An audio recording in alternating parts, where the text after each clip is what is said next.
Hello everyone. So how are you? I hope you are well. So today I'm going to teach you new lesson. ඉතින් ඔන්න වෙනද වගේම මම අදත් ඔයාලට අලුත් lesson එකක් අරගෙන තමයි ආවේ.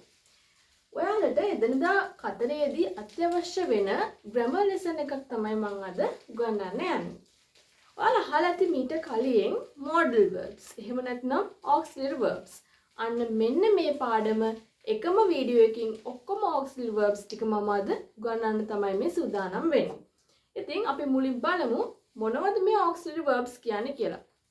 ඒ වගේම තමයි ඔයා අද මගේ මේ YouTube channel එකට අලුතෙන් සම්බන්ධ වෙන කෙනෙක් නම් අනිවාර්යයෙන්ම subscribe කරන්න. ඒ වගේම like එකක් comment එකක් දාලා ඔයාගේ යාළුවෝ අතරත් share කරන්න මේ videos නරඹන්න. ඉතින් ඔන්න අපි එදිනදා ජීවිතයේදී ඉංග්‍රීසි භාෂාව භාවිත කරනවා අපේ කතනයට. කියන්නේ අපි කවුරු හරි කෙනෙක් එක්ක කතා කරද්දී මෙන්න මේ අවස්ථාවවලදී අපි ඉංග්‍රීසි භාෂාව භාවිත කරනවා. මෙන්න මේ අවස්ථාවවලදී අපිට modal verbs ඉතාම වැදගත් වෙනවා. ඉතින් අද මම උගන්වන්න යන්නේ මෙන්න මේ modal verbs මොනවද සහ මෙන්න මේ modal verbs වලට උදාහරණ වාක්‍ය බැගින් මම අද ඔයාලට කියලා දෙන්නයි යන්නේ. හොඳයි. අපි බලමු මොනවද මේ modal verbs කියන්නේ කියලා. මුලින්ම බලන්න මම බෝඩ් එකේ දාලා තියෙනවා ඔයාලට modal verbs ටික. මෙන්න මේවා තමයි අපි modal verbs විදිහට ගන්න.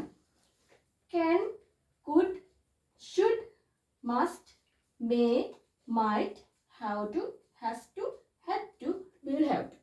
ඔන්න modal verbs ටික මම දාලා තියෙනවා. there are 10 modal verbs. modal verbs එහෙම නැත්නම් auxiliary verbs 10ක් තියෙනවා. අපි බලමු මේ වගේ meanings මොනවද කියලා. First one, can. What is the meaning? පුළුවන්. And could. can වල past tense එක තමයි අපි දන්නවා could කියලා කියන්නේ. ඒ කියන්නේ පුළුවන් වුණා. And next one, should. should කියන්නේ අපි යුතුයි. මොනවද කරන්න ඕනේ. යුතුයි කියන අදහස. must.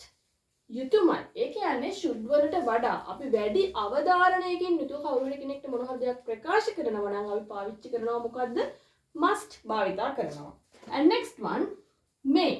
What is the meaning may? may කියන්නේ මොකද්ද? මොන හරි දෙයක් වෙන්න ඉඩ තියෙනවා කියලා අපි කියන්නේ අනේ අවස්ථාවවලදී.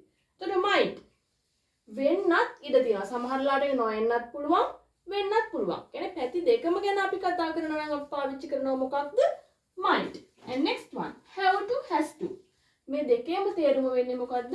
have to, has to කියන එකේ දෙකේම තේරුම වෙන්නේ සිදු වෙනවා කියන අර්ථයෙන්. ඔයාලා දන්නවා have to අපි පාවිච්චි කරන්නේ I, we, you, they කියන plural subjects එක්ක බහුවචන කර්තෘ පද එක්ක. ඒතකොට he, she, it, Nimal, Kamal අන්න ඒ වගේ singular subject. එහෙම නැත්නම් ඒක වචන කර්තෘ පද එක්ක අපි පාවිච්චි කරනවා මොකද්ද? has to. ඒ වගේම මෙන්න මේ දෙකේම past tense එක තමයි ඔයාලා දන්නවා had to. සිදු වුණා. يعني අතීතයේ තමයි ඒකයි තියෙන්නේ. And last one, will have to. මෙන්න මේ තුනේදීම අපි පාවිච්චි කරනවා මොකද්ද? have to සහ has to දෙකේම future tense එක වෙනවා මොකද්ද? will have to. සිදු වේවි. ඔන්න එහෙනම් අපි modal verbs එහෙම නැත්නම් auxiliary verbs ටික meaning එක්ක දැනගත්තා. හරි. ඉතින් මම මේ වීඩියෝ එකෙන් ඔයාලට කියලා දෙන්න යන්නේ මෙන්න මේ modal verbs 10ම හරිම සරලව එකම වීඩියෝ එකකින් ඔයාලට modal verbs වල තියෙන මොන වගේ අවස්ථාවලද භාවිතා කරන්නේ කියන විශේෂත්වයත් එක්ක එක example එක බැගින් කියලා දෙන්නයි හදන්නේ. ඉතින් මේ modal verbs වලට අපි යන්න කලින් එක දෙයක් දැනගන්න ඕනේ. අපි සාමාන්‍ය modal verb එකක් අපි දැන් මේව භාවිතා කරන්නේ අපි එදිනදා කතනයේදීනේ. ඉතින් modal verb එකක් අපි භාවිතා කරලා වාක්‍යයක් ප්‍රකාශ කරනකොට ඔයා අනිවාර්යයෙන්ම මතක තියාගන්න modal verb එකක්. මෙන්න මේ modal verb එකකට පසුව අපි අනිවාර්යෙන් ක්‍රියාපදයක් එහෙම නැත්නම් verb එකක් දා යුතුමයි. ඒ ක්‍රියාපදයේ කිසිදු වෙනසක් වෙන්නේ නැහැ අපි තියන්නේ base form එකේ. දැන් ඔයාලා සමහරලාට වාක්‍යයක් හදද්දී දන්නවා අපි කියනවා singular subject එකක් තුනොත් verb එකත් singular තියන්න ඕන. එහෙම නැත්නම් අපි හිතනවා වාක්‍ය past tense නම් verb එක past tense කරන්න ඕන. ඒ වුණාට modal verbs වලදී හොඳට මතක තියාගන්න අපි කිසිම වෙලාවක modal verb එකකට පසුව යෙදෙන ක්‍රියාපදය කිසිදු වෙනසකින් තොරව අපි එහෙමම base form එක කියන්නේ මූලික ස්වරූපයෙන්ම අපි ක්‍රියාපදය තියෙනවා. ඉතින් ඔයාලට ඉස්සරහට ඉගෙන ගනිද්දී ඒකේ වෙනස තේරෙවි. ඉතින් අපි බලමු දැන් එක modal verbs වලට example එක බැගින්. Right. Look at the first one. පළවෙනි එක අපි බලමු. Can. Do you know what is the meaning of the can? Can කියන එකේ තේරුම මොකද්ද? පුළුවන්. අපි normally හැම වෙලාවෙම වගේ අපි ඔය can කියන එක පාවිච්චි කරලා වාක්‍යයක් කියනවනේ නේද? අපි බලමු examples ටිකක් මොනවද කියලා. මම මෙතෙන්දී අරන් තියෙන්නේ he can dance well. ඔහුට නටන්න පුළුවන්. ඔහුට හොඳින් නටන්න පුළුවන්. එතකොට අපි තව example එකක් ගමු බලන්න. He can sing songs well. ඔහුට හොඳින් සින්දු කියන්න පුළුවන්. ඒ වගේම අපිට තව එකක් ගන්න පුළුවන්. He can run fast. ඔහුට වේගයෙන් දුවන්න පුළුවන්. අන්න එහෙනම් අපි can සමග මෙන්න මෙතන ක්‍රියාපදය අරන් තිනවා වලට පේනවා කිසිදු වෙනසක් කරලා නැහැ. base form එකෙන් අපි verb එක තියලා තියෙනවා.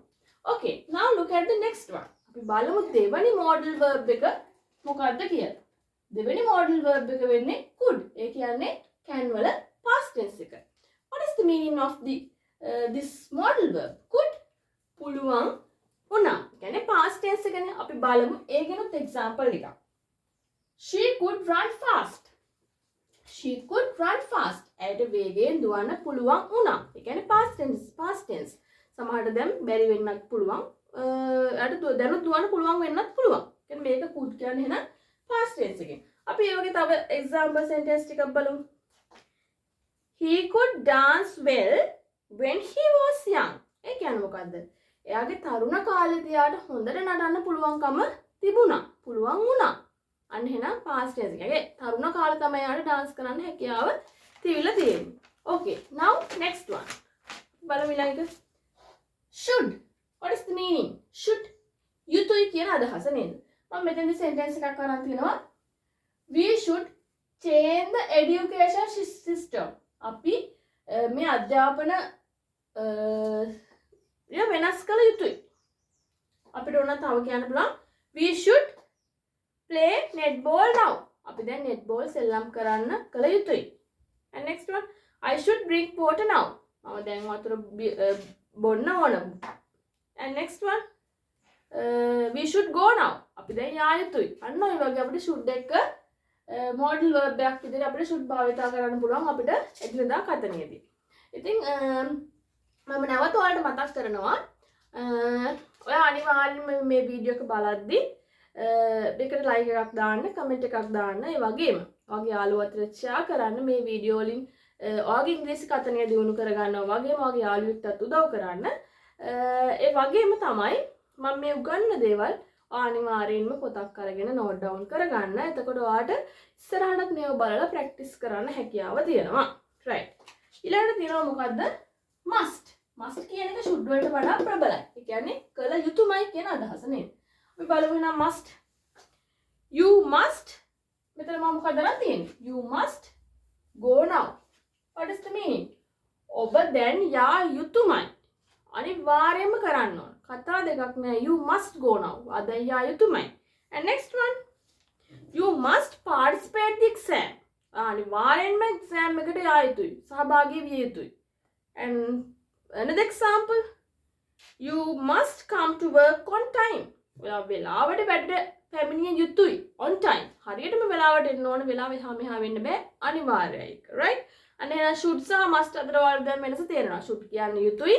must කියන්නේ should වලට වඩා ප්‍රබලයි. ඒ කියන්නේ අනිවාර්යෙන්ම කළ යුතුයි. දැන් ඔයාලට තේරෙනවා මෙන්න මේ modal verbs ඔක්කොම මෙන්න මේ වීඩියෝ ලෙසන් එකෙන් ඔයාලට අද දවස් තුලද මෙන්න මේ විනාඩි 15 ordinary බුත් modal verbs කියන්නේ මොනවද? මොන වගේ අවස්ථාවලද අපි යොදා ගන්න කියන එක ඔයාලට අනිවාර්යෙන්ම ඉගෙන ගන්න හැකියාව තියෙනවා.